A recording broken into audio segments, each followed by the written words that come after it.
It's a yellow tortoise, or Brazilian giant tortoise from South America. But it was someone's pet here, and he would bring home to us. Aww. What does he eat?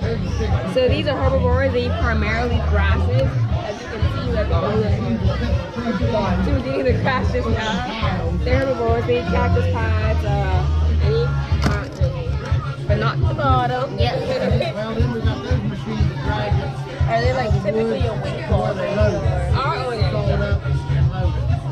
The ones that we have here? Yeah. They're like always slower. Can you get like faster than that? They can go a bit speedy, but not much faster than that. But even to him, that can be fast. The tortoise is like really fast. Yeah, cause I was like, he was moving. He's like, Yeah. Yeah, they're slow, but they can, especially when food is concerned, they can make some speed, yeah. and they're like, I'm booking it. He's so pretty. Like, he's just a pretty color. Yeah.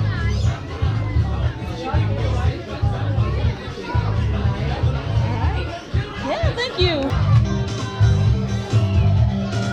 Let's give a big round of applause for the national bird of the Bahamas, the Caribbean flamingos, as they get to the arena. Big welcome to their trainer, Lionel.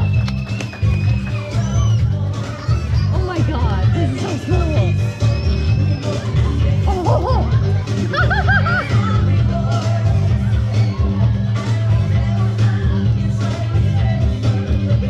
Oh my god, this is so cool, Anna.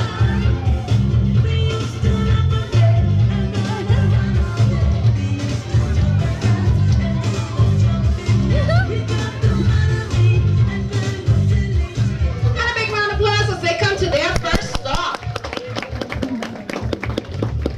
Caribbean flamingos can reach 5 foot in height with their necks fully extended. They also have a 5-foot wingspan. The males and females look almost identical, but the males are typically slightly larger, weighing in at a whopping, massive, mind-blowing 8 pounds. In the wild, flamingos can generally live to be 40 years old, but in a protected habitat like Ardastra, they can live to be over 70 years old. The flamingos that you see before you range from ages 12 to 42 years. Wow.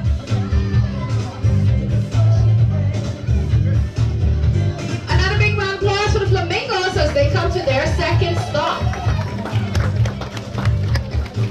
There are 6 species of flamingos found around the world, and the Caribbean flamingo is the second largest and the most brightly colored. All flamingos get their coloration from their diet. In the wild, they would feed on tiny organisms that contain a red carotenoid pigment, similar to beta-carotene found in carrots. Without this pigment in their diet, their new feathers would grow in white instead of pink. So in order to maintain their natural pink color hair at the garden, a carotene supplement is added to their diet. But unfortunately, guys, their poop is not pink.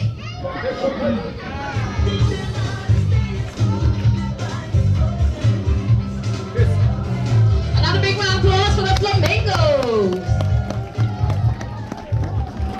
Flamingos are incredibly specialized birds, and they have to be in order to survive their harsh salt-lake habitat.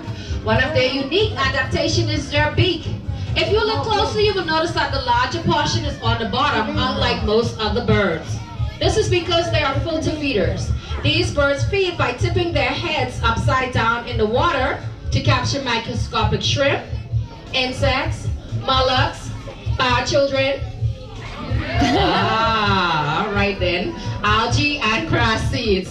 Then by pressing their tongues against their beak, they can strain these particles out of the water. Also take note of their webbed feet. In addition to swimming, these help them cross the muddy areas of their habitat. That's it, so much.